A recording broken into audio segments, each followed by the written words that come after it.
The steam supply to an engine compresses two streams which mix before entering the engine. Okay, कह रहा है कि आपका एक इंजन है और उस इंजन में क्या क्या स्टीम सप्लाई किया जा रहा है और वह स्टीम जो होता है आपका दो पार्ट में ब्रेक हो रहा है, लेकिन दो पार्ट में दो स्ट्रीम में जो आपका कंप्रोमाइज हो रहा है, लेकिन जो इंजन में जाने से पहले दोनों स्ट्रीम जो होता है मिक्स हो जा रहे हैं. ठीक है, तो कह रहा है कि one stream is supply eight the rate of 0.01 kg per second with an enthalpy of 2952 kilojoule per kg and a velocity of 20 metre पर सेकेंड. जो आपकी जब फ्लूइड उसमें जो आपका स्टीम जा रहा है और दो भागों में स्टीम टूट गई और इंजन में जाने से पहले वो क्या हो रहा है, मिक्स हो जा रहा है, लेकिन जो आपका फर्स्ट स्ट्रीम जो है उसकी वेलोसिटी जो है कितना है, वो कितने मास फ्लूइड से जा रहा है, आपका 0.01 kg पर सेकेंड के रेट से जा रहा है और उसका जो एंथैल्पी है 2952 किलोजूल पर केजी है और उसकी वेलोसिटी जो होता है 20 मीटर पर सेकेंड है. Other stream is supplied at the rate of 0.1 kg per second with an enthalpy of 2569 kilojoule per kg and a velocity of 129 metre पर सेकेंड. ठीक है, और अदर जो स्ट्रीम जा रहा आपका इंजन में, लेकिन इंजन में जाने से पहले वो मिक्स हो जा रहा है, तो उसकी जो होता है मास फ्लो रेट है 0.01 kg पर सेकेंड, उसकी एंथैल्पी है 2569 किलोजूल पर केजी एंड उसका जो वेलोसिटी है वह किस वेलोसिटी से जा रहा है, आपके जो सेकेंड स्ट्रीम है वह जा रहा है 129 मीटर पर सेकेंड, जो होता है 129 जो होता है मीटर पर सेकेंड जा रहा है. At exit from the engine the fluid leaves as two stream. जब क्या हो रहा है कि जब उसमें फ्लूइड जो होता है आपका जो होता है आपका इंजन में चला गया, देन उसके बाद उससे वर्क प्रोड्यूस हो गया, लेकिन तो एक्सपांशन हुआ, वर्क प्रोड्यूस हो गया, वर्क प्रोड्यूस होने के बाद फिर आपका जो स्ट्रीम है वह दो पार्ट में टूट जा रहा है, दो पार्ट में ब्रेक हो जा रहा है. वन जो था आपका वाटर हो रहा है और अदर जो था कोई दूसरा स्ट्रीम होता है. ठीक है, स्ट्रीम है. ठीक है, तो वन ऑफ अदर फ्लूइड होता है, तो one of water at the rate of 0.01 kg पर second with an enthalpy of 420 kilojoule पर KG and other of stream. देखो मतलब एक तो आपका वाटर है, दूसरा कोई दूसरा स्ट्रीम होता है and fluid velocity at exit are negligible. और जो आपकी जो इंजन जो आपका इंजन है और इंजन से बाहर जब फ्लूइड जो जा रहे हैं उसकी वेलोसिटी को नेग्लिजिबल लिया गया है. Okay, and engine developed a shaft power of 25 kilowatt. और आपका इंजन जो होता है 25 किलोवाट जो होता है क्या कर रहा है, पावर डेवलप कर रहा है. ठीक है, और हीट ट्रांसफर इज नेग्लिजिबल. जो इंजन से जो हीट ट्रांसफर है वो जीरो है, क्योंकि आपका इंजन जो होता है वो क्या है, एडियाबेटिक है, जो होता है जिसके कारण जो होता है आपका सिस्टम से ना इंजन में आ रहा है, आपका जो सराउंडिंग से आपका इंजन में नहीं आ रहा है, ना ही आपके इंजन से सराउंडिंग में जा रहा है. Okay, evaluate the enthalpy of the second exit stream. आपका दो स्ट्रीम जो निकल रहा है स्ट्रीम, एक तो आपका वाटर है, अदर इज दूसरा स्ट्रीम है, देन उसी दूसरा स्ट्रीम को आपके क्या फाइंड आउट करना है, उसकी एंथैल्पी को कैलकुलेट करनी है. ठीक है, तो इसको हम बनाने चलते हैं. ठीक है, तो देखो कि सपोज मान लो कि आपका ये क्या है, इंजन है. ठीक है, ये इसे एज ए सिस्टम कंसिडर कर लो, क्योंकि इंजन में जाने से पहले आपकी जो स्ट्रीम जो है दो में स्ट्रीम में ब्रेक हुए, तो वह क्या ब्रेक हुआ था, लेकिन इंजन में उससे पहले, लेकिन उसमें इंजन में जाने से पहले वह ब्रेक था, लेकिन इंजन में गया दोनों स्ट्रीम जो था मिक्स हो गए. तो ये आपका इंजन है. ठीक है, इसमें जो आपका फर्स्ट स्ट्रीम गया, ठीक है, फर्स्ट स्ट्रीम को सेक्शन 1 मान लो, इसमें गया, और इसमें एक दूसरा सेक्शन आपका 2 मान लो. ठीक है, देन फर्स्ट स्ट्रीम जो गया उसकी जो होता है आपकी मास फ्लो रेट कितना था, उसका जो फर्स्ट का जो मास फ्लो रेट था आपका 0.01 kg पर सेकेंड था, और इसका जो होता है आपका इंथैल्पी जो फर्स्ट वालों की जो इंथैल्पी थी कितना था, 2952 जो होता है किलोजूल पर केजी थी. ओके, एंड इसका जो वेलोसिटी जो था आपका कितना था, 20 मीटर पर सेकेंड. ओके, और अदर जो स्ट्रीम जो था उसकी जो होता है मास फ्लो रेट कितना था, उसका जो मास फ्लो रेट 2 इसको कंसिडर कर रहा है, तो इसकी मास फ्लो रेट तो आपका था 0.1 kg पर सेकेंड. ओके, और इसका जो एंथैल्पी जो था कितना था 2569 जो था है किलो जूल पर केजी। ओके, और इसका जो वेलोसिटी जो था, किस वेलोसिटी से आपका जो सेकेंड स्ट्रीम जा रहा था, किसे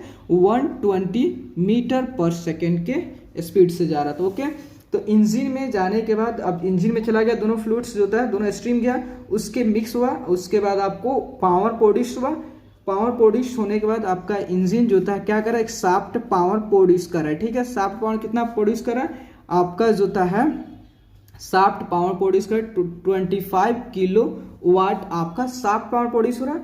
और उसके बाद जो स्टीम जो होता है आपका जो फ्लूइड इसमें आया था इंजन में, वो फिर दो पार्ट में ब्रेक हो जा रहा है। एक जो होता है अलग अलग हो जा रहा है, एक जो आपका वाटर होता है, अदर जो होता है कोई दूसरा फ्लूइड्स होता है। ओके, देन वाटर है, तो देखो वाटर इसका मान लो सेक्शन 3 हो गया, 3 और इसे सेक्शन 4 मान लो। ठीक है, तो यहाँ पे जो वाटर निकला, इसकी जो मास फ्लो रेट जो थी, मास फ्लो रेट इसे हम 3 कंसिडर कर लें। ओके, मास फ्लो रेट कितना था आपका 0.001 जो था है केजी पर सेकेंड था। ओके, एंड इसकी जो एंथैल्पी जो था, वाटर की जो एंथैल्पी था 420 आपका किलो जूल पर केजी था। ओके, एंड जो आपका जो फोर्थ का इसकी मास फ्लो रेट नहीं दिया है, फोर्थ का मास फ्लो रेट नहीं दिया, और आपसे पूछा इसकी आपको क्या फाइंड आउट करना है, आपका इसकी जो है एंथैल्पी को वैल्यू को फाइंड आउट करना है। ठीक है, ओके, और एक और चीज कह रहा है कि आपके इंजन से हीट ट्रांसफर 0 है, मतलब जो है आपका dQ बाई डी टाउ आपका 0, मतलब Q 0, Q का वैल्यू यहाँ पे रखिएगा 0, देन आपका dQ बाई डी टाउ 0 हो गया।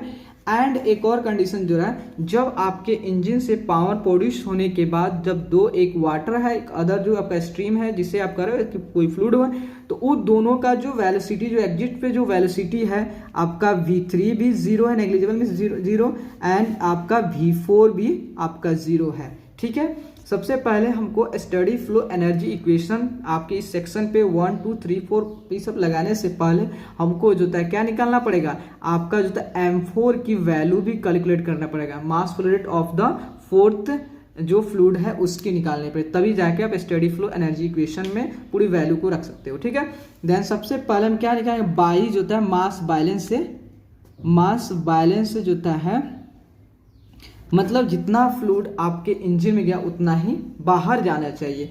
देन आपका देखो M1 इधर आपका कौन इंटर कर रहा है, आपका M1 इंटर कर रहा है मास फ्लो रेट, और M2 जा रहा है आपका इंटर कर रहा है, और बाहर कौन कौन निकल रहा है, आपका M3 जा रहा है और आपका M4 बाहर। ठीक है, देन M1 की वैल्यू कितना, अभी M1 का वैल्यू आपका 0.1 है, M2 के वैल्यू कितना, M1 के वैल्यू आपका है 0.01 है, M2 की वैल्यू कितना है 0.1 आपका 1 है, M3 कितना है आपका 0.001, देन फाइंड आउट M4 की वैल्यू फाइंड आउट करना है। ठीक है, देन आप 0.01 प्लस 0.01 को आप ऐड करोगे तो कितना आएगा 0.11 एंड 0.001 प्लस M4, देन आप 0.11 में से 0.001 को सब्ट्रैक्ट करोगे तो आपके वैल्यू कितना आएगा, तो 0.109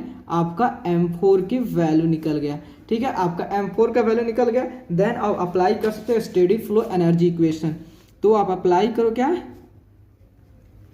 apply steady flow energy equation. ठीक है, apply steady flow energy equation apply करोगे मतलब energy at inlet equal to energy, यहाँ पे लिख सकते हो total energy at inlet equal total energy at outlet. Okay, then steady flow energy equation यही बोलता है। ठीक है, तो यहाँ सबसे पहले आपका फर्स्ट में क्या, इसके जो मास जरा इस यहाँ पर आपका होगा स्टडी फ्लो एनर्जी, तो आपका क्या होगा M डैश जो था 1 into H1 plus V1 square by 2000, क्योंकि हमको सभी डाटा जो दिया किलो वाट दिया, देन हम किलो जूल में करेंगे, पहले अगर 2 से करते हैं तो और 1000 से मैं डिवाइड कर दे तो क्या होगा आपका किलो जूल में हो गया। ठीक है, plus GZ by 1000, okay, plus M1 का हो गया इनलेट का, और इनलेट का एक हो गया, दूसरा भी इनलेट ये भी जा रहा है, देन M2 इंटू जो था S2 प्लस V2 आपका V2 का स्क्वायर बाई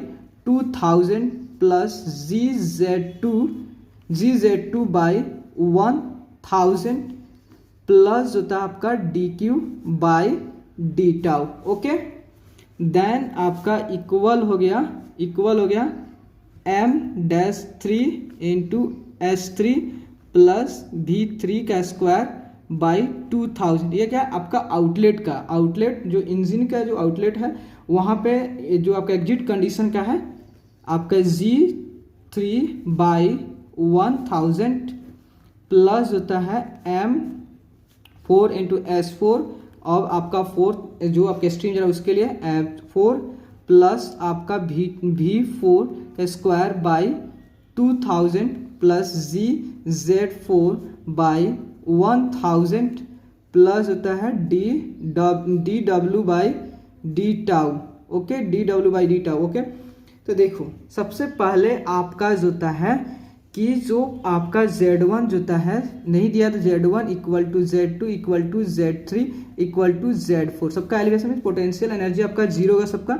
देन आपका पोटेंशियल एनर्जी जीरो हो गया और आपका जो होता है आपका जो इंजन से किसी प्रकार का हीट का ना लॉस हो रहा है ना गेन हो रहा है, मीन्स किसी प्रकार इंटरेक्शन नहीं हो रहा है। देन आपका हीट ट्रांसफर भी जीरो, आपका ये सारे चीज जीरो हो जाएंगे। ठीक है, अब बचा क्या, देखो M1 की वैल्यू कितना था आपका जो था M1 की वैल्यू था 0.01 था एंड H1 की वैल्यू कितना था, H1 की वैल्यू जो था आपका 2952 था। ठीक है, एंड जो था है आपका जो था है आपका V1 कितना वैल्यू था, V1 की जो वैल्यू था आपका 20 था तो 20 का स्क्वायर बाई जो था है 2000 प्लस आपका तो खत्म है कैंसिल हो गया। देन इसको उसके बाद M2 की वैल्यू कितना था, M2 का वैल्यू था आपका 0.1 और S2 के वैल्यू कितना था आपका 2569। ओके, 2569 आपका S2 का वैल्यू था एंड V2 का वैल्यू क्या था आपका, V2 का वैल्यू आपका 120 का स्क्वायर बाई 2000। ओके, और आपका DQ बाई डी टाउ तो जीरो था एंड देन आप M3 का वैल्यू कितना था आपका, M3 का वैल्यू था आपका 0.001 एंड S3 की वैल्यू कितना था आपका 420 किसका वाटर की इंथैल्पी था प्लस जो था और एक और कंडीशन दिया आपका कि जो आपके जो एग्जिट का जो वेलोसिटी जो है नेग्लिजेबल है। देन V3 भी जीरो एंड V4 भी जीरो। अब पहले ही बोल दिया है कि आउटलेट की जो वेलोसिटी है जब इंजन से जो फ्लूइड निकल रहे हैं जो स्ट्रीम बाहर जा रहे हैं उसकी जो वाटर बाहर जा रहा है उसकी जो था वेलोसिटी जो था नेग्लिजेबल कंसिडर किया है, मीन्स V3 एंड V4 जो था also zero. Okay, should be zero. Then आपका 420 हो गया आपका S3 प्लस होता है M4 की वैल्यू कितना है, M4 की वैल्यू 0. अभी निकाले 109 इंटू H4 आपको यही निकालना है enthalpy at exit of the second stream या सेकेंड फ्लूइड्स होता है प्लस आपका work output DW by d tau कितना था आपका 25 किलोवाट था। ठीक है, देन अब सॉल्व करते हैं इसको। देखो 0.01 इंटू जब ये दोनों डाटा को आप क्या करोगे, दोनों डाटा को आप ऐड करोगे तो कितना होगा, जब दोनों डाटा को आप ऐड करोगे तो आपका आएगा 2952.2। ओके, देन प्लस 0.1 और इसको आप दोनों को ऐड करोगे, इस सारे चीज को आप ऐड करोगे तो आपका कितना आएगा 2576.2। ओके, इक्वल टू होता है और इसको मल्टीप्लाई करोगे तो आपका कितना आएगा, आप इसे जब मल्टीप्लाई करोगे तो आपका आएगा 0.42 और देन आपका ये सही होगा 0.109 H4 प्लस 25। ओके, तो देन देखो जब इसे मल्टीप्लाई करोगे तो आपका कितना आएगा 29 पॉइंट होता है 522 होगा प्लस होता है आप इससे करोगे तो कितना आएगा आपका जो आएगा 257.67 आएगा। देन आपको जो होता है जब 25 और 0.42 को ऐड करोगे कितना आएगा 25.42 प्लस होता है इसका यहाँ पे तो आपका 0.109 H4। ओके, देन आप जब आप इसे ऐड करो कितना आएगा 287.192। ओके, और जब देखो इसको आप ऐड किए कितना हो गया, और इसको क्या करोगे, इस वैल्यू को आपका प्लस में इधर लाओगे तो आपका सब्ट्रैक्ट में 225.42 इक्वल टू आपका 0.109 H4। ओके, देन आप इससे सब्ट्रैक्ट करोगे तो आपका कितना आएगा, आपका आएगा 261.772 इक्वल टू आपका 0.109 H4। देन 261.772 बाई आपका मल्टीप्लाई में इधर आएगा क्या, डिवाइड में जाएगा 109 इक्वल टू H4। देन आप जब इसे सॉल्व करोगे तो आपका वैल्यू आएगा 2401.578 किलो जूल पर केजी होता है। आपका क्या चीज आएगा, H4 की वैल्यू आएगा। ओके प्लीज दोस्तों, अगर आपको वीडियो अच्छा लगे then please like and subscribe please जरूर करें। Okay, thank you.